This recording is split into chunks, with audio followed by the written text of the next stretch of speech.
클릭해주셔서 감사합니다. 구독과 좋아요는 큰 힘이 됩니다. 그럼 바로 영상 시작하겠습니다. 조선 중기 해마다 가뭄이 이어지던 어느 해였습니다. 논밭은 거북등처럼 갈라졌고 마을 사람들의 얼굴에는 굶주림과 페인주름이 선명했습니다. 낡고 초라한 마을 외곽의 초가 한 채, 그 안에 25살 청년 유성진이 병든 노모와 함께 살고 있었습니다. 성진은 태어날 때부터 불운을 안고 태어난 듯한 사람이었습니다. 어릴 적 나무에 깔리는 사고로 왼쪽 다리를 크게 다쳐 절뚝이며 걸어야 했고, 그 때문인지 또래들과 어울리는 법도 잊은 지 오래였습니다. 그의 어머니 윤씨 부인은 병으로 뼈만 남은 몸을 이끌고 늘 자리에 누워 있었으며, 그의 하루는 그런 어머니의 숨소리를 지키는 일로 시작되고 끝났습니다. 이날도 어김없이 아침 햇살보다 먼저 눈을 뜬 성진은 움막 같은 부엌에 들어가 텅 빈 쌀독을 들춰보았습니다. 먼 집뿐이었습니다. 바닥을 긁어도 쌀 한 톨 나오지 않았습니다. 기대 없이 항아리 뚜껑을 여는 그의 손끝은 이미 떨리고 있었습니다. 그때 안방에서 마른 기침 소리와 함께 어머니의 희미한 목소리가 들려왔습니다. 성진아, 너도 배고프지 않느냐? 성진은 곧장 방으로 들어와 어머니 곁에 앉았습니다. 그는 마른 입술을 억지로 꺾어 웃으며 말했습니다. 아니요, 어머니. 저는 배가 부릅니다. 어머니께서라도 죽 한 숟가락 드셔야지요. 그의 눈은 웃고 있었지만 안쪽에서는 피눈물이 맺혀 있었습니다. 윤씨 부인은 자식의 손을 꼭 잡으며 힘겹게 속삭였습니다. 내 자식 이렇게 고생시키며 살아있어. 뭐 하겠느냐? 이 지긋지긋한 병신 몸뚱아리 하나 간수도 못하며. 성진은 고개를 푹 숙였습니다. 그녀의 뼈만 남은 손이 자신의 손을 꼭 잡고 있는 그 감각이 왼쪽 다리의 통증보다도 더 쓰리고 아팠습니다. 그때였습니다. 밖에서 사람들이 떠드는 소리가 문틈을 뚫고 들어왔습니다. 어제도 저 절뚝이 놈이 우물가에서 밥 달라고 했대. 그래? 보기만 해도 재수 없지. 다리도 못 쓰면서 어기적거리며 기어다니는 꼴이 아주. 성진은 눈을 감았습니다. 귓가에 때리는 말들보다 그 말들이 어머니에게 들릴까봐 더 두려웠습니다. 하지만 윤씨 부인은 이미 들었는지 떨리는 손으로 성진의 손등을 다독였습니다. 성진아, 남들이 뭐라든 너는 귀 기울이지 마라. 그런 말들은 바람 같은 것이다. 이 어미는 너만으로도 든든하다. 성진은 터질 것 같은 가슴을 억누르며 고개를 끄덕였습니다. 그러나 그날 밤 눈을 감아도 조롱과 멸시의 말들이 귓속을 파고들었습니다. 그는 아무 말 없이 장독대를 지나 마당으로 나갔고 절뚝이며 산으로 향했습니다. 한 걸음 내디딜 때마다 바스락거리는 마른 흙이 허공을 울렸고 달빛 아래서 그의 그림자는 깡마르고 길쭉하게 늘어졌습니다. 성진은 산 중턱 바위에 앉아 하늘을 올려다보았습니다. 달빛은 밝았지만 그의 앞날은 전혀 보이지 않았습니다. 어머니를 위해 내가 할 수 있는 게 대체 뭘까? 굵은 눈물이 뺨을 타고 떨어졌고 그 눈물은 금이 간 흙바닥 위에 작고 젖은 점 하나를 남겼습니다. 그렇게 그의 첫 절망의 밤은 깊어졌습니다. 새벽이 되어 날짐승이 지저귀는 소리에 겨우 눈을 뜬 성진은 차가운 흙 위에서 몸을 일으켰고 왼쪽 다리는 밤새 더 심하게 굳어 있었습니다. 그가 절뚝이며 집으로 돌아가던 길, 저 멀리서 사람들의 고함 소리가 들려왔습니다. 저기다! 저 구렁이를 잡아라! 우리 반망친 그놈이야! 성진은 본능적으로 그쪽으로 걸음을 옮겼습니다. 그리고 그는 그곳에서 황금빛 비늘이 번뜩이는 거대한 구렁이와 마주하게 되었습니다. 사람들 틈엔 몽둥이를 든 사내가 있었습니다. 그는 구렁이를 향해 이를 악물며 내달렸습니다. 이놈의 뱀! 감히 마을 곡식을 망쳐! 몽둥이가 휘둘러지려는 순간 성진은 외마디 비명을 내지르며 그 사이로 뛰어들었습니다. 제발! 멈추십시오! 제발요! 모두가 놀라 그를 돌아보았습니다. 뭐야? 절뚝이가 왜 저기 있어? 저놈도 뱀이랑 한패하냐? 저주받은 짐승 감싸다니 미친 거 아니야? 성진은 구렁이 앞에 몸을 던졌습니다. 차가운 비늘이 그의 살갗에 닿았고 몸이 본능적으로 떨렸지만 그는 이를 악물고 사람들을 향해 외쳤습니다. 이 뱀은 아무 죄도 없습니다. 제발 멈춰주세요. 한 사내가 코웃음을 치며 말했습니다. 저놈 봐라. 뱀하고 정이라도 들었나? 기어이 마을을 저주하려는 거냐? 사내는 몽둥이를 들어 성진을 내리치려 했습니다. 그 순간 구렁이는 성진의 팔을 툭 밀치고 산속으로 미끄러지듯 사라졌습니다. 몽둥이가 성진의 어깨를 세차게 강타했습니다. 성진은 비명을 지르며 쓰러졌고 사람들은 구렁이를 놓친 분풀이를 그에게 퍼부었습니다. 저놈이 뱀 살려줬다. 우리 마을 망치려는 거지? 이게 다 절뚝이 때문이야. 그들은 구두발로 성진의 옆구리를 걷어차며 그를 땅바닥에 지시기듯 밟고 지나갔습니다. 성진은 흐느낌도 없이 땅바닥에 납작 엎드린 채 손가락으로 바닥을 긁으며 입술을 깨물었습니다. 모두가 떠난 뒤 성진은 멍투성이가 된 몸을 겨우 일으켜 세웠습니다. 한쪽 눈은 부어올라 제대로 뜨지 못했고 피가 맺힌 입꼬리 사이로 작은 신음이 새어나왔습니다. 그는 절뚝이며 다시 산길을 내려갔고 머릿속엔 아까 그 구렁이의 눈빛이 떠올랐습니다. 무언가 간절하게 말하고 싶어 하는 듯한 눈. 그러나 아무 소리도 내지 않고 그저 바라만 보던 눈빛이었습니다. 성진은 부서질 듯한 몸을 이끌고 집으로 돌아왔습니다. 그의 어머니는 아들의 몰골을 보고 기겁을 했습니다. 이마엔 피가 맺히고 왼쪽 어깨는 뼈가 금이라도 간 듯 퉁퉁 부어 있었으며 피범벅이 된 그의 손등은 여전히 구렁이의 비늘 감촉을 기억하고 있었습니다. 성진아, 너 이게 무슨 꼴이냐? 어디서 이렇게 다친 거냐? 성진은 억지로 입꼬리를 말아 올리며 대답했습니다. 별일 아니에요. 어머니, 그냥 산에서 넘어졌을 뿐입니다. 어머니는 눈물을 글썽이며 그 얼굴을 어루만졌습니다. 이 병든 몸 하나로 아무것도 해줄 수 없는 자신이 가슴이 찢어지는 듯했지요. 내 아들아, 다 내 탓이다. 내가 병만 아니었어도 너를 이렇게 만들진 않았을 텐데. 성진은 고개를 젓고 어머니의 손을 꼭 붙잡았습니다. 어머니, 아닙니다. 어머니가 계시기에 제가 사는 겁니다. 그러니 제발 마음 아파하지 마세요. 그날 밤 성진은 어머니 옆에서 잠자리에 들었습니다. 그러나 그 눈빛, 그 황금빛 눈으로 자신을 똑바로 바라보던 구렁이의 시선이 자꾸만 어두운 천장 위에 떠오르는 것이었습니다. 왜 그런 눈으로 나를 봤을까? 왜 아무 말도 없이 사라졌을까? 이튿날 새벽, 성진은 절뚝이며 부엌 앞에 앉아 장작을 패기 시작했습니다. 팔은 여전히 욱신거렸고 손바닥은 잡은 도끼의 나무자루에 상처가 생기도록 피가 배어나고 있었습니다. 하지만 그는 멈추지 않았습니다. 뭔가를 하지 않으면 이대로 무너질 것 같았기 때문입니다. 그때였습니다. 밖에서 지나가던 이웃들이 웅성이는 소리가 들렸습니다. 봤냐? 어제 절뚝이가 뱀을 감싸 안았다잖아. 진짜? 미친놈 아냐? 저주받은 놈이랑 한패라니. 아이고, 이제 이 마을도 망했다. 망했어. 성진은 말없이 도끼질을 이어갔습니다. 피가 뚝뚝 흘러 도끼자루에 얼룩을 남겨도 표정 하나 바꾸지 않았습니다. 그때 마을 대장장이 장도식이 다가왔습니다. 성진보다 10살은 많은 사내로 항상 자기보다 약한 이를 희롱하는데 즐거움을 느끼는 자였습니다. 어이, 유성진. 요즘 뱀하고 친구 먹는다며? 이 마을에 또라이가 하나 있는 줄은 알았는데 그게 너일 줄은 몰랐다. 성진은 아무 대꾸도 하지 않았습니다. 장도식은 성진의 어깨를 일부러 세게 치며 다시 말했습니다. 뱀한테 밥 얻어먹었냐? 너랑 너 병든 노모는 이 마을에 재앙이나 퍼뜨릴 뿐이야.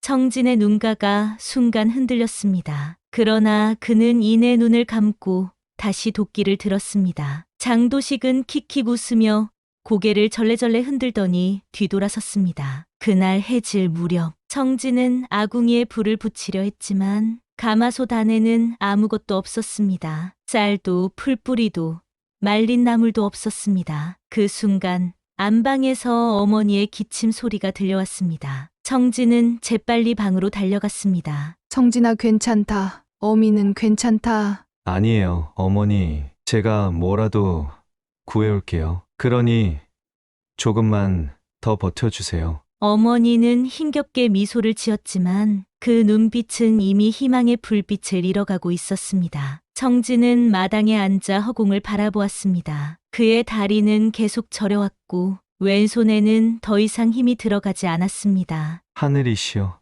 제발 어머니만은 살려주십시오. 그날 밤 성진은 깊은 잠에 빠졌고 새벽녘 이상한 기척에 눈을 떴습니다. 툭 무언가 마당에 떨어지는 소리. 그는 조심스럽게 문을 열고 밖으로 나갔습니다. 그리고는 그대로 얼어붙었습니다. 낡은 보자기 하나가 마당 한복판에 놓여 있었고 그 안에는 생고기와 과일 그리고 한 줌의 쌀이 담겨 있었습니다. 이게 뭐지? 그는 사방을 두리번거렸지만 누군가가 있었다는 흔적은 없었습니다. 발자국도 없고 소리도 없고 그저 정적뿐이었습니다. 그는 손을 떨며 보자기를 들고 방으로 들어갔습니다. 어머니,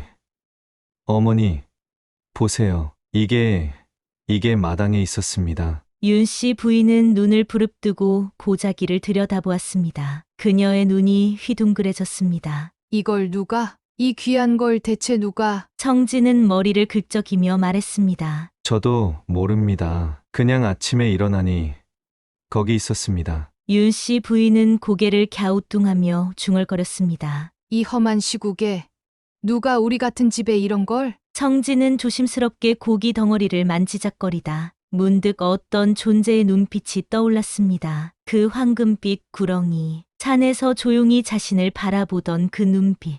어머니, 혹시 구렁이가 이걸 두고 간 건 아닐까요? 윤 씨 부인은 깜짝 놀라며 눈을 치켜떴습니다. 뭐라냐? 성진아, 그 산에서 본 그 구렁이 말이냐? 청진은 잠시 망설이다 고개를 끄덕였습니다. 네, 어머니. 그 구렁이가 그 눈빛이 꼭 말하고 싶은 게 있는 듯 했어요. 윤 씨 부인은 입을 꾹 다물었습니다. 그리고 이윽고 조용히 말했습니다. 사람들 말로는 구렁이는 저주받은 짐승이라고도 하고 간혹 은혜를 갚는 영물이라고도 하더구나. 청진은 단호하게 말했습니다. 그 구렁이는 저를 해치지 않았습니다. 오히려 사람보다 더 따뜻했습니다. 윤 씨 부인은 말없이 성진의 얼굴을 들여다보았습니다. 피멍이 아직 가시지 않은 눈과 피가 말라붙은 입꼬리, 그리고 깊은 밤에도 쉬 사라지지 않는 슬픈 눈동자. 그녀는 떨리는 손으로 그의 뺨을 어루만치며 묻습니다. 그 구렁이 때문에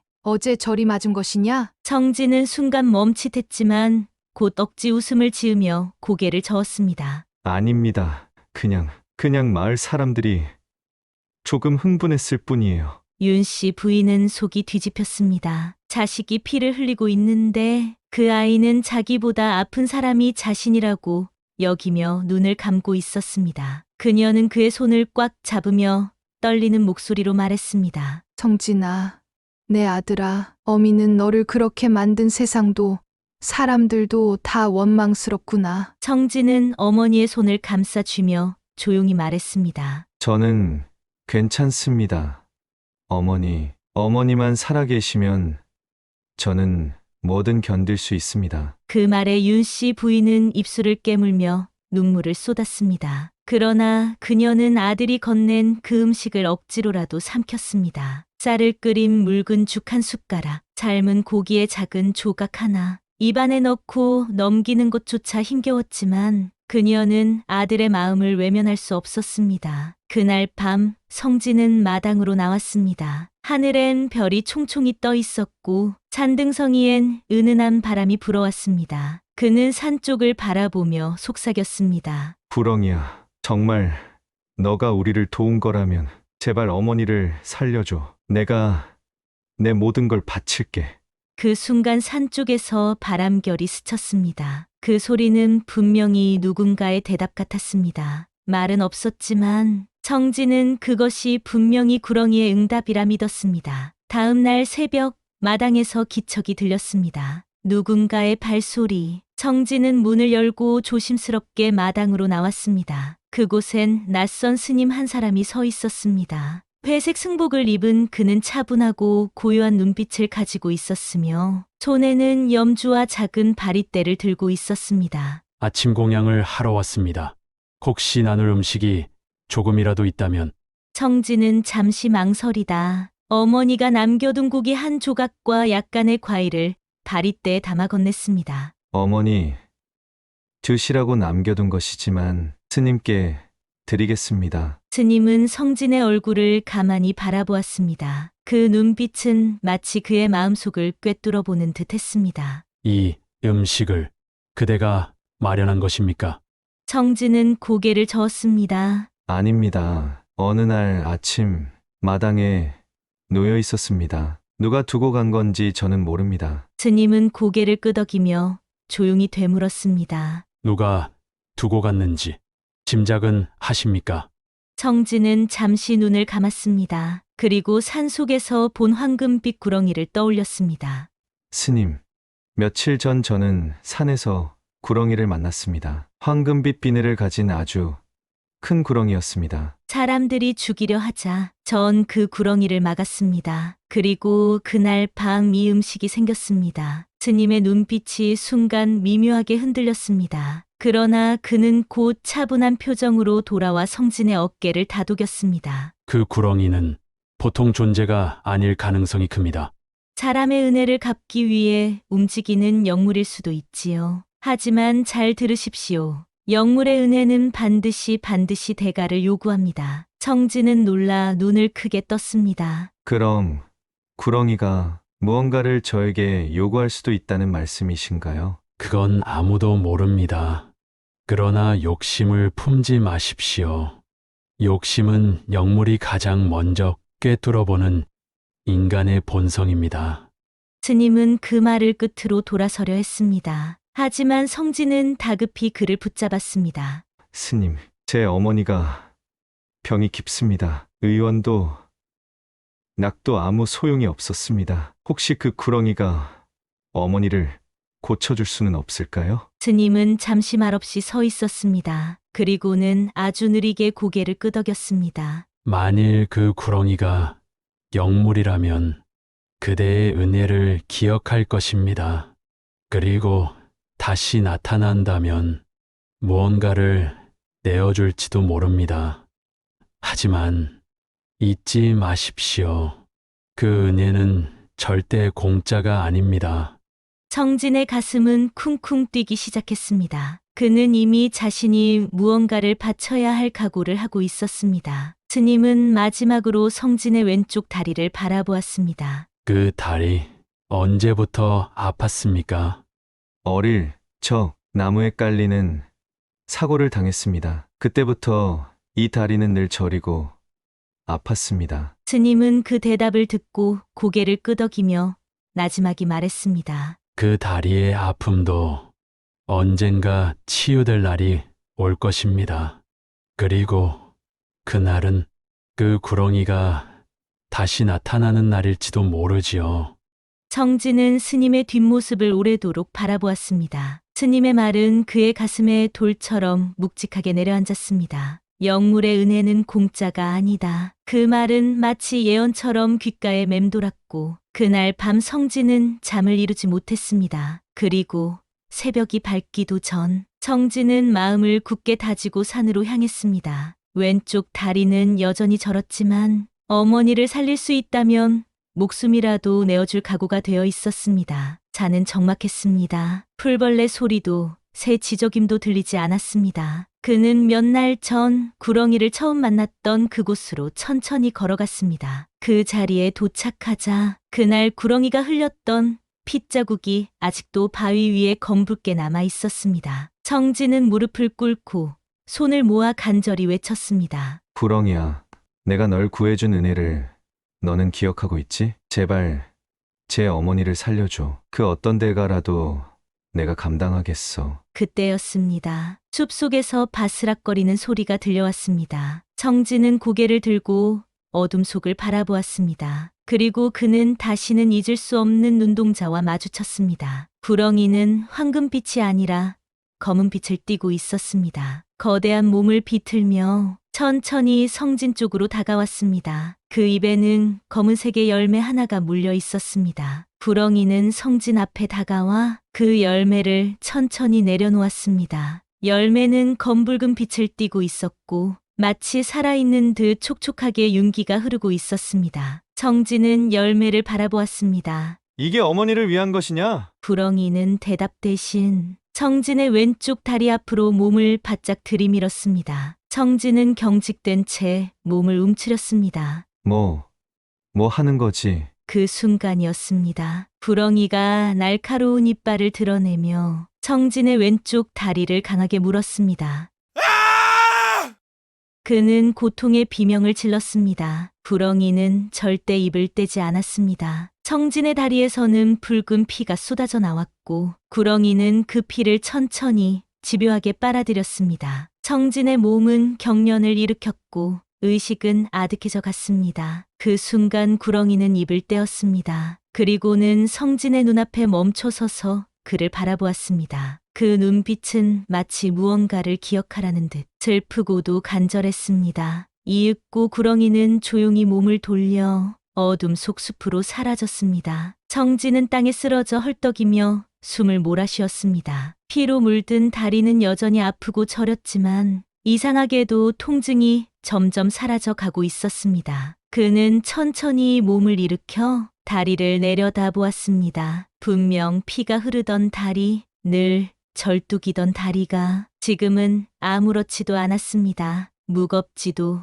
저리지도 않았습니다. 그는 조심스럽게 한 발을 내디뎠습니다. 그리고 또 한 발. 그렇게 성진은 태어나 처음으로 절뚝이지 않고 달리기 시작했습니다. 내 다리가 멀쩡해졌어. 그는 눈물범벅이 된 얼굴로 산을 내려가기 시작했습니다. 손에는 구렁이가 남긴 검은 열매가 꼭 쥐어져 있었습니다. 집에 도착한 성진은 숨이 턱에 찰 정도로 달려와 어머니 방으로 뛰어들었습니다. 윤 씨 부인은 여전히 침상에 누워 있었고 눈을 힘겹게 떴습니다. 성진아, 어딜 갔다가 이리도 헉헉 헐떡이느냐? 성진은 손에 쥔 열매를 꺼내 보이며 말했습니다. 어머니, 보세요. 이 열매를 구렁이가 저한테 이걸 주고 갔어요. 이걸 드시면 어머니 병이 나을지도 몰라요. 윤 씨 부인은 흐릿한 시야로 열매를 바라보았습니다. 검은 열매는 보기만 해도 소름이 끼칠 만큼 낯설고 기묘한 기운이 감돌았습니다. 이 열매 어딘가 무섭구나. 그냥 먹지 말고 스님께 가져가 보거라. 청진은 고민 끝에 고개를 끄덕였습니다. 알겠습니다. 어머니, 내일 새벽 스님을 찾아가 여쭤보겠습니다. 그날 밤 성진은 마당에 앉아 열매를 손에 올려놓고 하늘을 바라보았습니다. 밤하늘의 별빛은 유난히 맑았고 그는 혼잣말처럼 중얼거렸습니다. 구렁이야, 왜 날 물었던 거냐? 그리고 이 열매는 대체 뭔데? 그의 눈에선 다시 눈물이 흘렀습니다.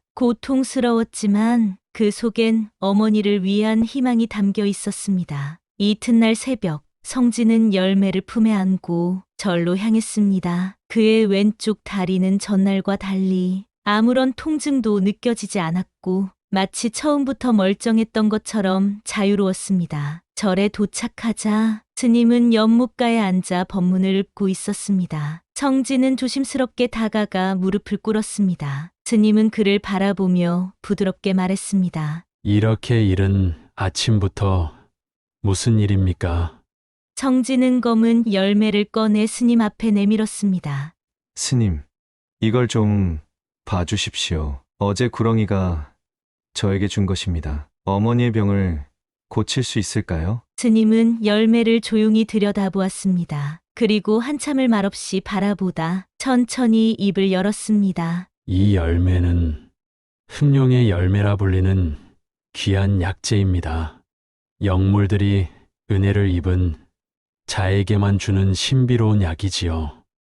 하지만 청진은 스님의 말을 재촉하듯 물었습니다. 하지만 뭔가 문제가 있습니까? 스님은 진지한 눈빛으로 고개를 끄덕였습니다. 이 열매는 잘 다루면 강력한 치유제가 되지만 방법을 잘못 쓰면 독이 되어 병을 더 악화시킬 수도 있습니다.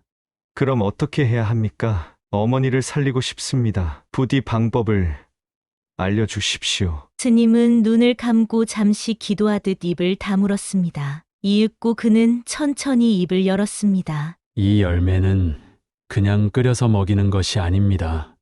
불에 태운 후 그 재를 물에 타고 그리고 너의 피를 섞어야 합니다. 청진은 놀란 눈으로 스님을 바라보았습니다. 제 피요? 스님은 조용히 성진의 왼쪽 다리를 가리켰습니다. 구렁이는 내 피를 마셨고 너는 구렁이의 독을 품게 되었습니다. 지금 내 몸속엔 구렁이의 힘이 깃들어 있지. 그 피와 열매의 재를 섞으면 병든 몸을 회복시킬 수 있습니다. 청진은 그 말을 듣고 주먹을 꼭 쥐었습니다. 어머니를 위해서라면 제 피를 얼마든지 드릴 수 있습니다. 스님은 성진의 눈빛을 가만히 들여다보았습니다. 그 안에는 망설임도 두려움도 없었습니다. 오직 어머니를 살리고자 하는 간절한 의지만이 고여 있었습니다. 그렇게까지 하겠다는 건 목숨까지 걸겠다는 뜻입니다. 정말 감당할 수 있겠습니까? 청진은 고개를 깊이 숙였습니다. 목숨을 건다는 것이 어떤 의미인지 그는 잘 알고 있었습니다. 하지만 어머니가 없는 세상을 상상할 수는 없었습니다. 네, 어머니가 살아 계실 수만 있다면 전 제 피, 아니 제 목숨도 아깝지 않습니다. 알겠습니다. 그러나 반드시 기억하십시오. 그 피는 단 한 번만 쓸 수 있습니다. 그리고 너무 많이 내놓으면 그대 또한 위험할 수 있습니다. 반드시 조심하겠습니다. 스님은 다시 열매를 손에 들고 자세히 살폈습니다. 그리고 조용히 일어나 성진에게 방법을 전했습니다. 오늘 밤 이 열매를 숯불에 태우십시오.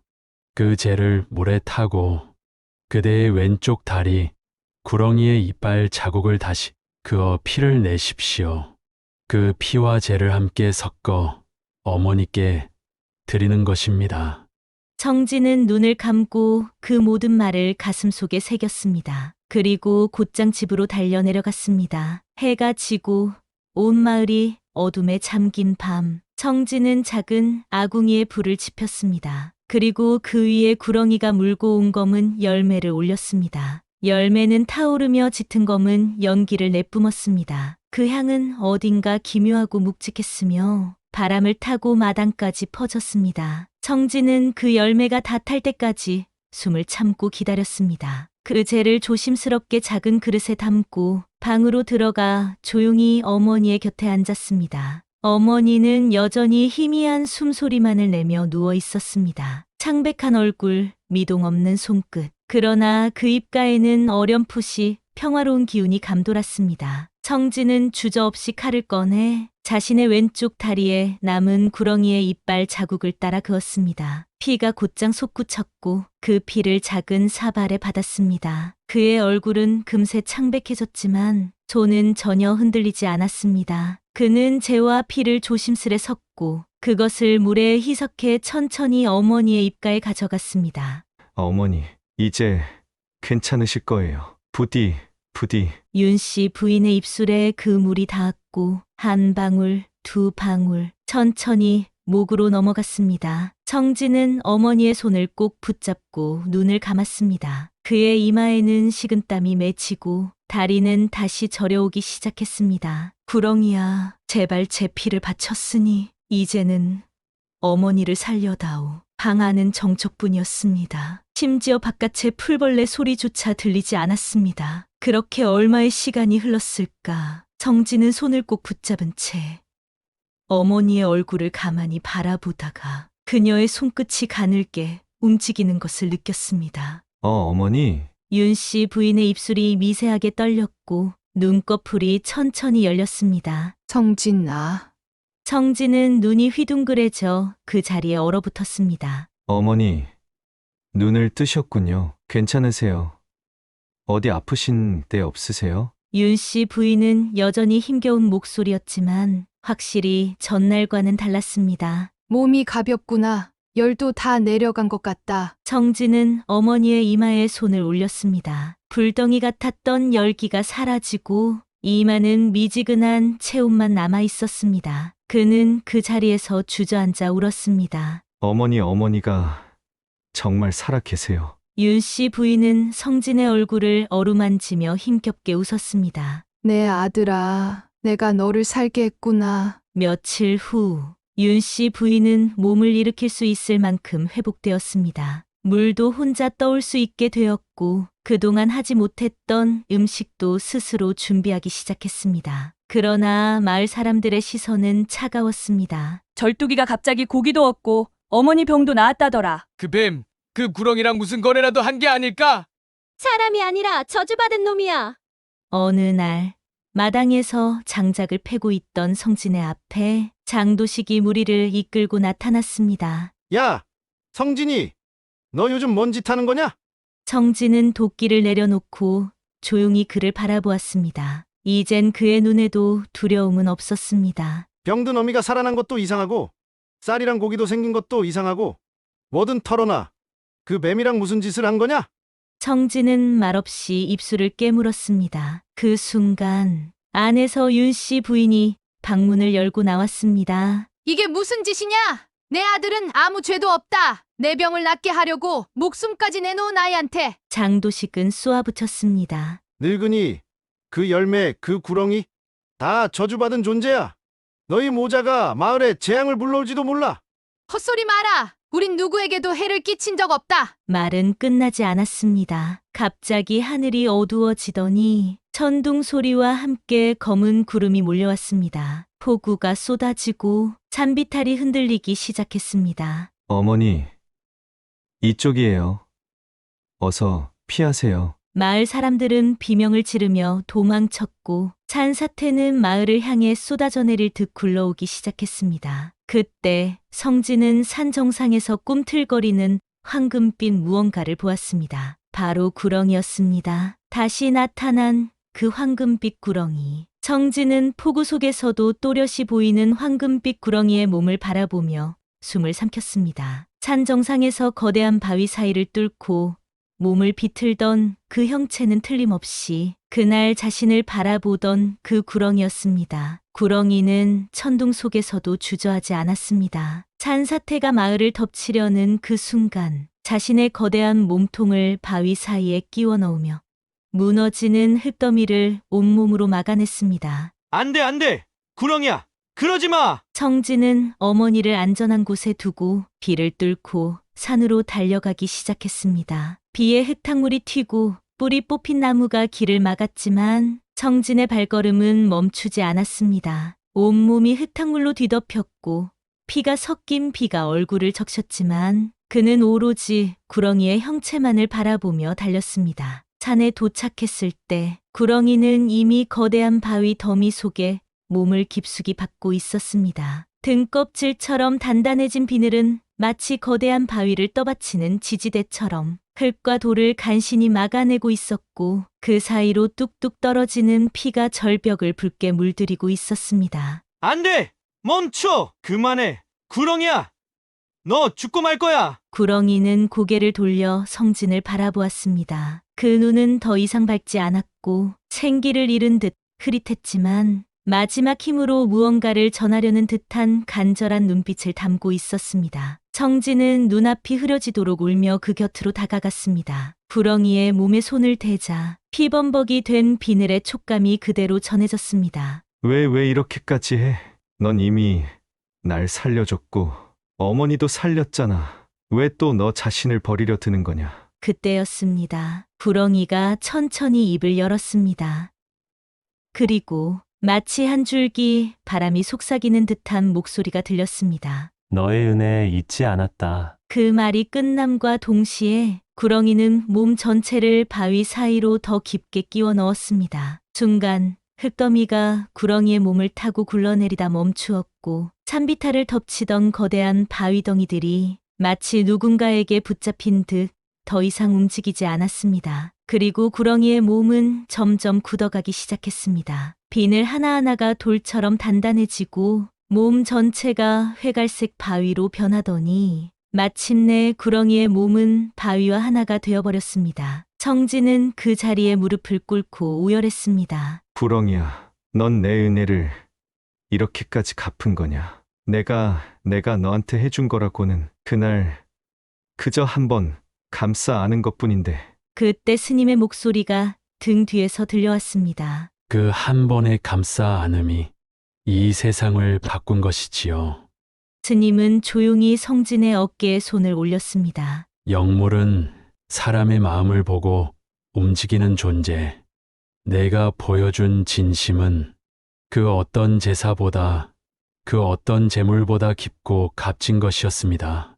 성진은 눈물로 뒤덮인 얼굴로 묻습니다. 그럼 이제 구렁이는 다시는 돌아오지 않는 건가요? 스님은 한동안 침묵을 지켰다가 조용히 말했습니다. 영물은 자신의 사명을 다하면 이 땅에 흔적만 남긴 채 사라집니다. 하지만 그가 남긴 은혜와 희생은 너의 가슴 속에, 이 마을의 땅 속에 영원히 새겨질 것입니다. 산사태는 완전히 멈췄고 구렁이의 몸은 더 이상 움직이지 않는 바위가 되어 마을을 지키는 수호신처럼 자리 잡고 있었습니다. 마을 사람들은 비가 그치고 나서야 겨우 숨을 돌릴 수 있었습니다. 그리고 놀라운 장면을 마주하게 되었지요. 절뚝이 유성진. 그가 달려간 산 위에 거대한 구렁이 모양의 바위가 생겼고 그 아래에는 더 이상 어떤 흙더미도 바위도 마을로 굴러오지 않았다는 사실. 하지만 여전히 사람들의 입은 조용하지 않았습니다. 그 뱀 결국 죽은 거 아냐? 맞아. 그 저주받은 구렁이가 죽고 나니까 마을이 조용해졌잖아. 절뚝이도 한패야. 반드시 대가를 치르게 해야 해. 마당에서 구렁이의 바위를 바라보던 성진은 그 모든 수군거림을 듣고도 고개를 숙였습니다. 입술을 깨물며 아무 말도 하지 않았습니다. 그의 곁에는 어머니 윤씨 부인이 조용히 다가왔습니다. 성진아, 이젠 그만해도 된다. 넌 이미 너무 많은 걸 했단다. 성진은 눈물을 머금은 채 어머니를 바라보았습니다. 어머니, 전 구렁이에게 받은 은혜를 아직 다 갚지 못했어요. 전 그에게 아무것도 해준 게 없어요. 윤씨 부인은 아들의 뺨을 어루만지며 나직이 말했습니다. 아니란다. 그 아이는 내 손길 하나에 살았고 내 진심 하나에 목숨을 던졌단다. 넌 그를 살렸고 그는 우리를 살렸지. 성진은 고개를 끄덕이며 눈물을 훔쳤습니다. 그날 밤 성진은 다시 절을 찾았습니다. 스님은 마당에서 조용히 풀을 뽑고 있었습니다. 성진은 스님 앞에 무릎을 꿇고 말했습니다. 스님, 전 이제 무엇을 해야 합니까? 스님은 성진을 가만히 바라보다 한 손으로 그의 등을 두드리며 말했습니다. 이제 너가 받은 은혜를 세상에 나누어 주는 일이 남았지요.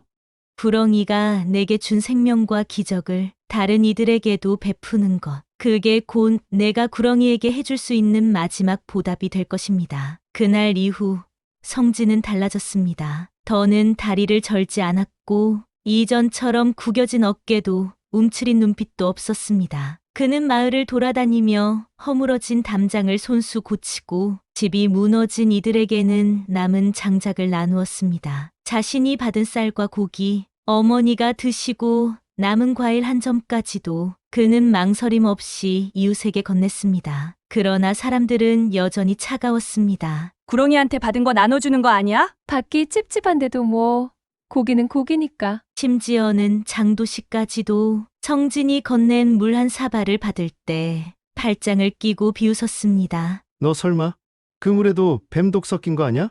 성진은 미소 지으며 대답했습니다. 아닙니다. 제 손으로 길어온 우물물입니다. 형님이 마시고 편안해지시길 바라는 마음만 담았습니다. 그 말에 장도식은 얼굴이 붉어졌습니다. 그토록 비웃고 조롱했던 사람에게 진심으로 위로받고 있다는 사실이 불편했던 겁니다. 그날 밤 성진은 어머니와 함께 마당 한복판에 우뚝 솟은 구렁이 바위를 바라보았습니다. 성진아, 오늘 밤하늘엔 별이 많구나. 마치 그 아이가 널 보고 있는 것 같구나. 성진은 고개를 들어 하늘을 올려다보았습니다. 그리고 잔잔한 미소를 지으며 속삭였습니다.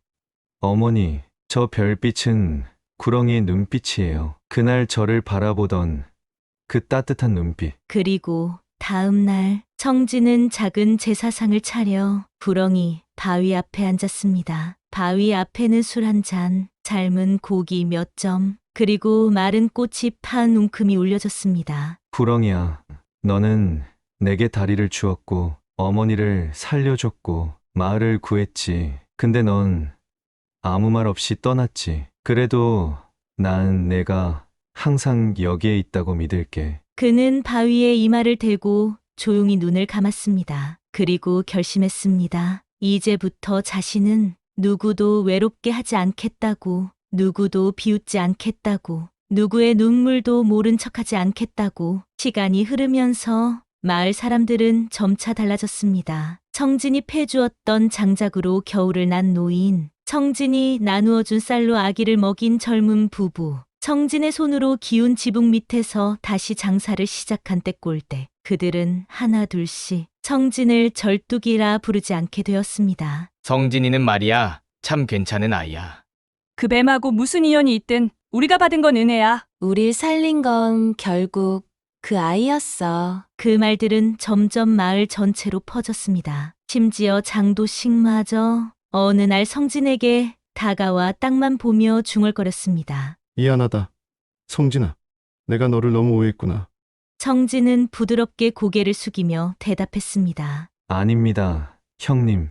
저도 한때는 여러분과 같은 마음이었습니다. 그 짧은 대화는 마을 사람들의 마음을 완전히 녹였습니다. 그로부터 시간이 흐른 뒤 사람들은 종종 산자락 어귀에서 구렁이 형상의 바위 아래 꽃과 술을 놓고 가는 모습을 보였습니다. 이제 그 바위는 마을 사람들 모두에게 하나의 전설이자 은혜의 상징이 되어 있었습니다. 아이들은 그 바위 아래에서 놀았고 어른들은 아픈 몸이 생기면 그 앞에 와 기도를 올렸습니다. 그리고 그때마다 청진은 말없이 그 모습을 지켜보며 입가에 잔잔한 미소를 띄었습니다. 이 이야기를 들으며 문득 떠오른 말이 하나 있습니다. 은중지인, 겉으로 보기엔 무섭고 두려운 존재였지만 그 안엔 오히려 가장 따뜻한 자비가 숨어 있던 이야기. 그것이 바로 바위가 되어 세상을 지킨 구렁이의 모습이었습니다. 또 하나 떠오르는 말은 지음보답입니다. 청진은 자신을 구한 존재의 희생을 잊지 않았고 그 은혜를 품고 세상을 떠돌며 또 다른 생명을 살렸습니다. 받은 은혜를 알기에 그는 더 깊고 진실하게 갚으려 애썼던 것이지요. 그리고 결국 이 이야기 전체를 관통하는 마음은 이타지심, 자신보다 남을 먼저 생각하는 마음이 아니었을까 싶습니다. 구렁이는 성진을 위해, 청진은 세상을 위해, 그리고 누리는 또 다음 세대를 위해 그 마음을 전해주었습니다. 세상에는 눈에 보이지 않는 은혜가 참 많습니다. 어쩌면 우리가 당연하게 여겼던 어떤 것들조차 누군가의 조용한 희생에서 비롯된 것일지도 모릅니다.